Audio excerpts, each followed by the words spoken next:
All right, players, here to talk a little bit about college golf and what to be thinking about now that high school golf has ended. So, um, I think it's pretty common when high school golf's over, you kind of got some downtime, and that's great. And the inclination for a lot of players is to kind of put the clubs away for a little bit, take a little bit of a breather, and that's totally fine. But it is the time of year to really make a good game plan for both the off season and for next summer. So some of you want to maybe think about college golf, and I'm just going to give you some numbers really fast. Hopefully this math makes sense. There are about 3,000 male Division I players that play any given year.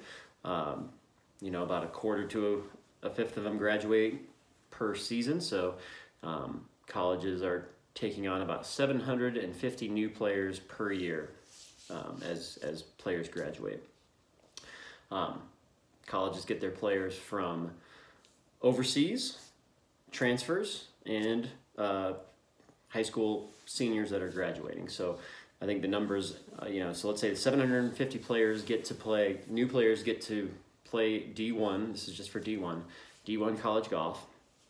About 25% of those come from overseas, about 10% come from transfers, so that's about a third come from those two areas, which leaves about 500 spots for boys in the United States to play D1 golf. Now, if you think about it, that's about 10 from every state, 50 states, 500 kids. But the bigger states generally have more players, so places like California, Texas, Florida, the big population southern golf states get more, and then states like Colorado get a little bit less. There's not as there's not as deep of a player pool. So in general, I think a good rule of thumb is if you want to play D1 college golf, if that's a dream, you got to be probably top 5 in Colorado in your class to kind of guarantee it. Top 10, you're probably going to be close. Outside the top 10, it's going to be kind of slim. So good starting point whenever I'm thinking about goals is where am I at in my class? Am I anywhere close to the top 10? Am I just outside? Am I way outside? The good news is you can move up really quickly into the top 10 if you're outside the top 10, for example. But you're going to have to do something different than the players ahead of you. I remember when I was in your shoes, I was never inside the top 10 as a high school player. I didn't even go to state as a senior. But I knew that the players in front of me were generally working hard on their game, especially the top 10. So I was trying to always figure out ways to either work harder or work smarter to move up in the ranks and catch up with them. And I will tell you that the off season is a chance for you to really make some hay, because a lot of players, they take some time off, they take a break, they might not do that much, they might not touch their clubs that much. So it's easier to make up some ground in the rankings, so to speak, in the off season than it is during the middle of summer when everybody's working on their game a lot. It's just harder because everybody's putting in a lot of effort. It doesn't mean you can't make progress in the summer. It just means, it's harder. So give that some thought first and foremost. I would recommend, if you have any dreams of playing in college golf, this time of year, you got to be thinking, what can I do this off season that's going to boost my ability, my performance, my skills, more than just putting the clubs away and going to the range when it's nice or things like that. So that's kind of the general framework for this video. For those of you that have dreams like that, I know some of you do, a couple things to consider. Number one, we all know that any difficult swing change can be tough to go out and compete while you're in the middle of it. I've been there. Some of you have been there.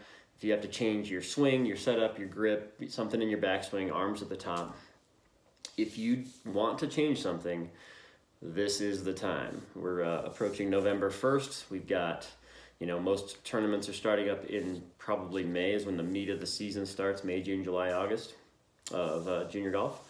And then high school, obviously, in August, September. So if you're going to make a swing change that might take a few months to figure it out, get used to it, make it automatic, you don't want to be doing that in April and then trying to compete in May.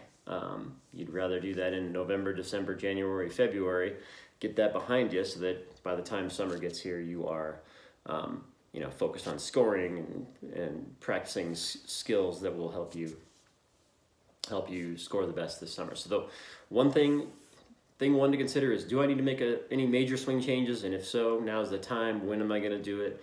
How am I going to do it? Those are things I can help you with, of course. But definitely be thinking in those terms. You do not want to procrastinate. Just trust me. It's easy to put the clubs away for a couple of weeks, and it turns into a couple of months, and then all of a sudden, it's January, and now we're deciding, should I have made that change? Do I still have time to make that change? So that's thing one to consider. Other things to consider. Number two, I like to reflect on the season, high school golf and junior golf, summer junior golf. Think about the things you did well, what held you back. For a lot of you, you're getting bigger, you're getting longer, you're just getting stronger. Most of you struggle with face control and you miss left and right. That's something that you'll have to work on if you can over the winter, certainly over the summer of next year. Another thing I would be considering would be, what can I do as far as like a speed or strength program? I didn't do this in high school. I wish I would have. Most of you are at an age where you're, reaching the end of your growth spurt vertically. You're getting to the point where you're not growing that much. But no matter who you are, you could certainly be stronger. And you're young enough to where you can put on some muscle pretty quick if you follow the right program in the gym and a proper diet for obtaining that. It's not out of the question to pick up 20 pounds of muscle in 6 months. Like, say you started November 1st, by the time May rolls around, you could very easily have 20 pounds of muscle on you if you train properly and eat properly, and I can give you some guidance for that. And just imagine what 20 pounds of muscle would do to the golf ball. I can tell you right now, it's going to make it go way farther. And if you follow golf statistics much, you know that hitting it far is a huge advantage, and I want my players to pursue hitting it far, obviously, as well as straight enough. But let's say this year, if you were hitting it 300 to 320, if you took that to 330 to 350, it's a game changer. And if you want to get into the elite amateur level, the elite level of top 5 to top 10 players, it's a lot easier if you hit it 350 than if you hit it 310. It's a real thing that can separate you from the rest of the field, because you just have 8 million more birdie opportunities on par 5s and all kinds of stuff.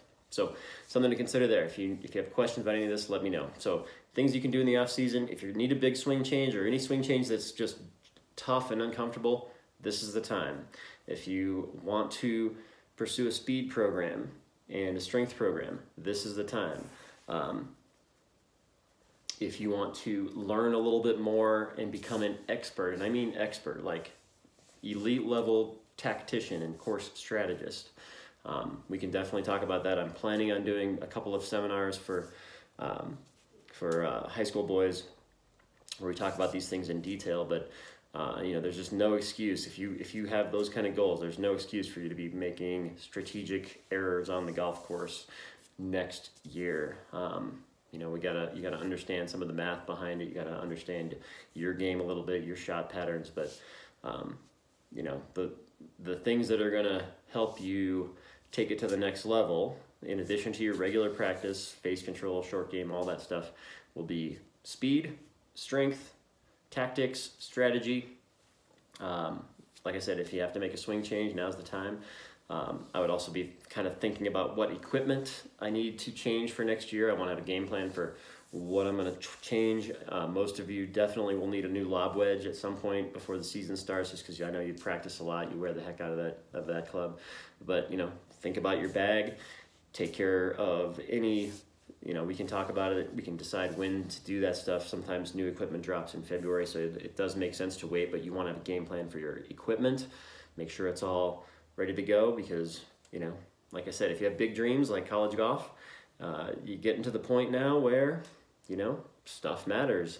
You can't be carrying around the beat up old hybrid that you got 2 years ago that's off the rack with a standard shaft in it. That's just not going to cut it. It's going to cost you a couple of shots when it matters most. So anyhow, I just wanted to kind of give you some things to think about as you're entering November here, and let me know if you have some questions or feedback, or we can sit down and do like a game planning session for you.